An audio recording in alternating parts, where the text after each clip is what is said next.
Hi friends, మిమ్మల్ని ఎవరైనా Amazon prime మెంబర్‌షిప్‌ని అడిగితే ఇప్పటి నుంచి వాళ్ళకి ఈ న్యూస్ అయితే చెప్పండి. ఎందుకంటే వాళ్ళు ఇప్పటి నుంచి మనకి అమెజాన్ ప్రైమ్ మెంబర్‌షిప్ అనేది డివైసెస్ లాగిన్ తగ్గించేసింది. ఇంతకుముందు 10 డివైసెస్ వరకు లాగిన్ ఉండేది కదా!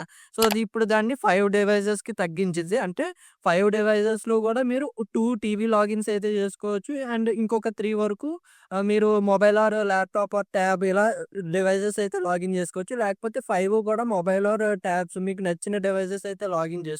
టీవీకి మాత్రం 2 డివైసెస్ లిమిట్ అయితే పెట్టారు. టోటల్‌గా ఓన్లీ 5 డివైసెస్‌కి మాత్రమే మీకు లాగిన్ ఆప్షన్ అయితే ఉంటుంది. ఇక పైనుంచి మీరు ఎక్కువ మందికి అమెజాన్ ప్రైమ్ అయితే షేర్ చేయడానికి లేదు. ఈ చేంజ్ అనేది మనకి జనవరి 2025 నుంచి మనకి అమెజాన్ ప్రైమ్ అయితే స్టార్ట్ చేయబోతుంది. ఇక నుంచి ఎవరైతే ఎక్కువ మందికి షేర్ చేయాలనుకుంటున్నారో వాళ్ళు ఖచ్చితంగా అడిషనల్ ప్రైమ్ మెంబర్‌షిప్ తీసుకోవాలి. వాళ్ళు ఎక్కువ డివైసెస్‌కి లాగిన్ చేయాలి అనంటే. ఈ ఇన్ఫర్మేషన్ మీకు నచ్చితే లైక్ చేయండి. అండ్ ఇలాంటి మరిన్ని వీడియోస్ కోసం మన ఛానల్ అయితే సబ్స్క్రైబ్ చేసుకోండి. అండ్ మన పేజ్‌ని